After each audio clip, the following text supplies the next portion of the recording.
اعوذ باللہ من الشیطان الرجیم، بسم اللہ الرحمن الرحیم۔ السلام علیکم دوستو،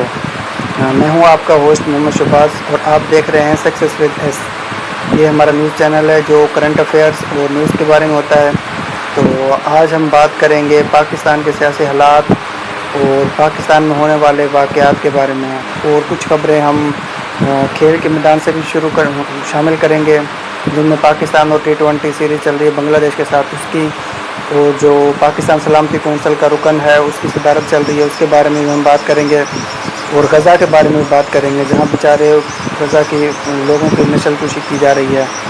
تو یہ کہ اور اگر آپ کو ہماری ویڈیوز اچھی لگتی ہوں تو چینل کو سبسکرائب کر دیجئے اور سب کومنٹ کر دیجئے اور لائک بھی کر دیجئے تاکہ اچھی ویڈیو بنا سکیں اور تاکہ آپ لوگوں کو رائے حاصل کر سکیں ہم۔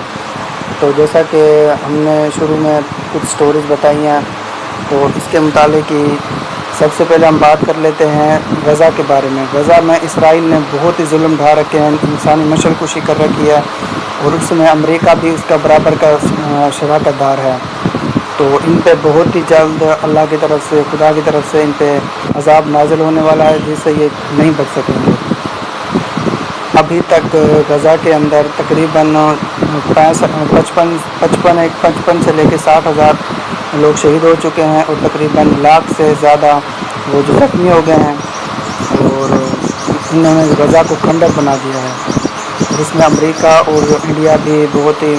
شانہ بشانہ کھڑے ہیں اسرائیل کے، جو اس کی سپورٹ کر رہے ہیں۔ اور دوسری خبر یہ ہے کہ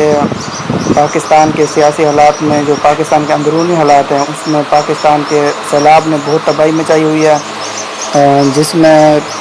تقریباً 100-150 بندے جاں بحق ہو چکے ہیں ابھی تک، اور سینکڑوں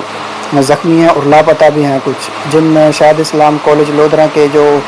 فیملیز ہیں ان کی ڈیڈ بوڈیز بھی مل گئی ہیں، ان کا نماز جنازہ کا اعلان بھی کر دیا گیا ہے۔ آج عصر کی نماز میں ادھر میڈیکل کالج جو ہے اسے گراؤنڈ میں ادا کی جائے گی۔ اور دوسرا یہ کہ پاکستان کی T20 سیریز چل رہی ہے، تو اس میں کیا پاکستان اپنی T20 سیریز کلین سویپ سے بچ پائے گا یا پاکستان کلین سویپ ہوئے گا؟ تو اگر آپ کو